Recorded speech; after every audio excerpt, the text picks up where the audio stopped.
अगर आप क्रिकेट देखते हैं तो कभी भी आपने देखा होगा कि क्रिकेट में जब ओपनिंग बैट्समैन आते हैं वो हमेशा ऐसे बैट्समैन होते हैं जिनकी बैटिंग टेक्निक अच्छी होती है, जो अच्छे से स्कोर कर सकते हैं। कभी भी ऐसा नहीं होता है कि किसी टेलेंडर को बैटिंग करने के लिए ओपनिंग स्लॉट पर भेज दिया जाए।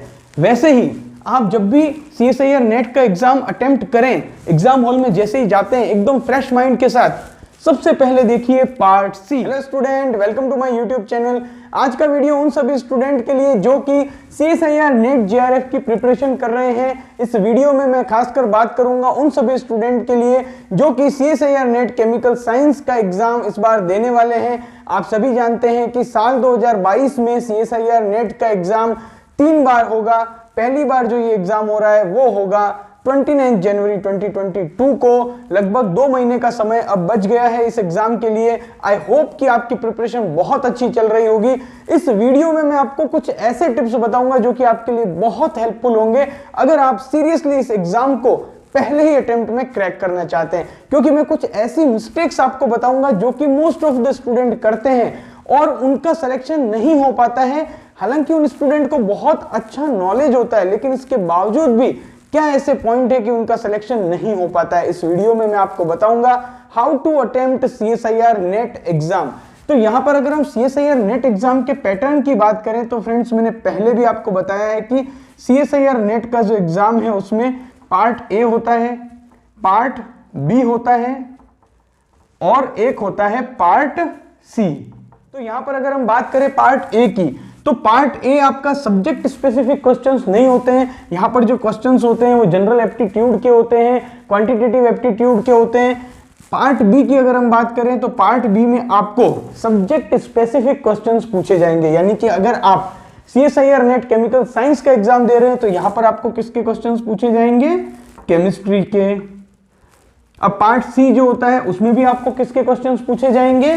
केमिस्ट्री के। तो अब आप पूछेंगे कि सर पार्ट बी और पार्ट सी में डिफरेंस क्या है?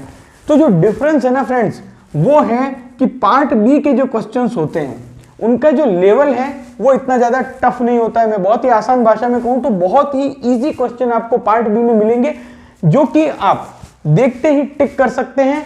यानी कि यहां पर अगर आपके कंसेप्ट क्लियर हैं, आपकी सब्जेक्ट पर कमांड अच्छी है, तो इजीली आप पार्ट बी में क्वेश्चन सॉल्व कर सकते हैं। पार्ट सी के जो क्वेश्चंस होते हैं फ्रेंड्स, आप सभी जानते हैं कि 2011 से पहले CSIR नेट का जो एग्जाम होता था वो कैसा होता था? Descriptive type. लेकिन जून 2011 में पहली बार MCQ का जो पैटर्न है वो इंट्रोड्यूस किया गया था और उसके बाद से लगातार ये एग्जाम MCQ पैटर्न में हो रहा है। तो पहले क्या होता था, जब आपसे डिस्क्रिप्टिव टाइप क्वेश्चंस पूछे जाते थे तो वहां पर आप पूरी थ्योरी लिखते थे, तो एग्जामिनर ये समझ जाता था कि यस आपकी किस टॉपिक पर कितनी कमांड है। लेकिन MCQ के क्वेश्चंस के केस में क्या होता है फ्रेंड्स कि पार्ट सी में आपकी कंसेप्चुअल क्लैरिटी चेक की जाती है। और कैसे चेक की जाती है कि ऑर्गेनिक केमिस्ट्री का अगर एक क्वेश्चन है तो उसमें ऑर्गेनिक केमिस्ट्री के 2 से 3 टॉपिक को मिलाकर एक क्वेश्चन तैयार किया जाता है। या ऑर्गेनिक केमिस्ट्री के किसी एक क्वेश्चन में फिजिकल केमिस्ट्री का कोई कंसेप्ट मिला दिया, या फिर ऑर्गेनिक केमिस्ट्री के किसी एक कंसेप्ट में इनऑर्गेनिक केमिस्ट्री का एक कंसेप्ट मिला दिया। ऐसे करके एक क्वेश्चन तैयार किया जाता है। आप देखेंगे कि पार्ट सी में आपको जो मोस्टली क्वेश्चंस मिलेंगे वो ऐसे ही होंगे जिसमें कि काफी ज्यादा आपको कंसेप्चुअल क्लैरिटी की जरूरत होती है, क्योंकि यहां पर मिस्टेक होने के चांसेस बहुत ज्यादा होते हैं। और ये जो पेपर होता है इसमें पार्ट सी हर क्वेश्चन होता है आपका 4 मार्क्स का। मैं आपको एक बात और भी बता दूं कि पार्ट ए में आपको 20 क्वेश्चंस पूछे जाते हैं जिसमें से आपको 15 करने हैं। हर क्वेश्चन होता है 2 मार्क्स का, यानी कि टोटल हो गए कितने? 30 मार्क्स। पार्ट सी में आपको 40 क्वेश्चंस पूछे जाते हैं टोटल, जिसमें से आपको 35 क्वेश्चन करने हैं, यानी कि यहां पर कितने हो गए टोटल? 70 मार्क्स। हर क्वेश्चन होता है 2 मार्क्स का। यहां पर 60 क्वेश्चंस आपसे पूछे जाते हैं और यहां पर आपको जो टोटल क्वेश्चंस करने होते हैं वो कितने हैं? 25। और हर क्वेश्चन जो होता है वो होता है 4 मार्क्स का और नेगेटिव मार्किंग 1/4 है। तो मैं यहां पर आपको इतना सब कुछ इसलिए बताया ताकि पहले आप एग्जाम पैटर्न को समझे और फिर मैं आपको बताऊंगा कि आपको पेपर अटेम्प्ट कैसे करना है। ऐसे बच्चे जिनकी प्रिपरेशन बहुत अच्छी चल रही है, आप इस वीडियो को बहुत ध्यान से देखिएगा, क्योंकि कुछ ऐसी बातें होती है जो कि हम मिस कर देते हैं और इस वजह से कई बार बच्चों का सिलेक्शन नहीं हो पाता है। अब क्या है वो ऐसी बातें? देखिए फ्रेंड्स, मैंने आपको समझा दिया कि पार्ट ए, पार्ट बी और पार्ट सी में कैसे क्वेश्चंस आते हैं। अब सबसे पहले जैसे ही आप कई बार जब आप मॉक टेस्ट भी देंगे या प्रीवियस ईयर के क्वेश्चन भी सॉल्व करेंगे तो आपको क्या चीज फॉलो करनी है। सबसे पहले अपना ध्यान लगाइए पार्ट सी में। अगर आप क्रिकेट देखते हैं तो कभी भी आपने देखा होगा कि क्रिकेट में जब ओपनिंग बैट्समैन आते हैं वो हमेशा ऐसे बैट्समैन होते हैं जिनकी बैटिंग टेक्निक अच्छी होती है, जो अच्छे से स्कोर कर सकते हैं। कभी भी ऐसा नहीं होता है कि किसी टेलेंडर को बैटिंग करने के लिए ओपनिंग स्लॉट पर भेज दिया जाए। वैसे ही आप जब भी CSIR नेट का एग्जाम अटेम्प्ट करें, एग्जाम हॉल में जैसे ही जाते हैं एकदम फ्रेश माइंड के साथ सबसे पहले देखिए पार्ट सी, क्योंकि CSIR नेट के एग्जाम का टाइम होता है कितना, 3 आवर। तो आपको सबसे पहले क्या करना है कि 60 क्वेश्चंस आपसे पूछे जाते हैं। उन 60 क्वेश्चंस में से आपको सबसे पहले तो 25 क्वेश्चन फाइंड आउट करने हैं जो कि आप एकदम एक्यूरेटली सही कर सको। तो सबसे पहले आपको क्या करना है, पार्ट सी में 90 मिनट आपको देने हैं। 90 मिनट यानी 1.5 घंटा आपको पार्ट सी के लिए देना है, जिसमें कि आपको पहला काम करना है वो 60 क्वेश्चंस में से 25 ऐसे क्वेश्चंस को फाइंड आउट करना जो कि हम अच्छे से एक्यूरेटली सही कर सकेंगे। तो उसके लिए आपको 90 मिनट मिलेंगे, उसमें आपको 25 क्वेश्चंस को फाइंड आउट करना है आउट ऑफ 60 क्वेश्चंस और उन्हें एक्यूरेटली सही करना है बिल्कुल फ्रेश माइंड के साथ। जब आपका ये काम हो जाता है, जब आपका पार्ट सी कंप्लीट हो जाता है, उसके बाद आपको आना है पार्ट बी में। पार्ट बी में आपको देना है 60 मिनट। 60 मिनट में आपको कितने क्वेश्चन करने हैं, 35 क्वेश्चन करने। यहां पर ज्यादा चॉइस नहीं है, आपको 40 क्वेश्चंस मिलेंगे, उसमें से आपको 35 क्वेश्चन करने हैं। जैसा कि मैंने आपको पहले भी बताया, अगर आपकी प्रिपरेशन अच्छी है तो इजीली आप यहां पर 25 से 30 क्वेश्चन इजीली आप सही कर सकते हैं। और पार्ट सी में अगर आप पहले फ्रेश माइंड से जाते हैं और अच्छे से आप 60 में से 25 क्वेश्चंस पिक कर लेते हैं, और हम ये मान के चले कि अगर आप 20 क्वेश्चंस भी सही कर लोगे तो देखिए आप 20 क्वेश्चंस यहां हो गए, 25 से 30 क्वेश्चंस यहां हो गए, और आपका टाइम कितना हो गया, टोटल 2.5 आवर आपके हो चुके हैं।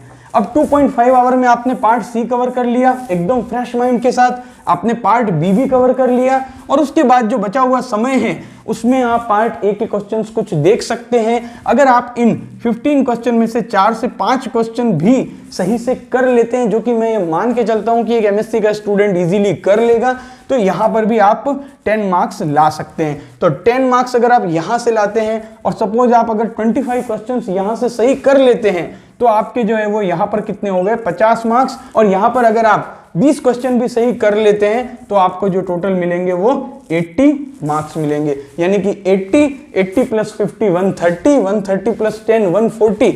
सपोज कीजिए कि आपको 130 मार्क्स भी अगर मिल रहे हैं तो ये एक बहुत ही अच्छा स्कोर है। आप इजीली CSIR नेट JRF इस स्कोर के साथ कर सकते हैं। अब यहां पर ऐसा नहीं है कि आप केवल 130 ही स्कोर कर सकते हो, आप इससे ज्यादा भी स्कोर कर सकते हैं। लेकिन मैंने ये जो प्लान बनाया है, ये जो लेआउट आपके सामने रखा है, ये जो नॉर्मल जो मोस्ट ऑफ द स्टूडेंट है उनके हिसाब से रखा है।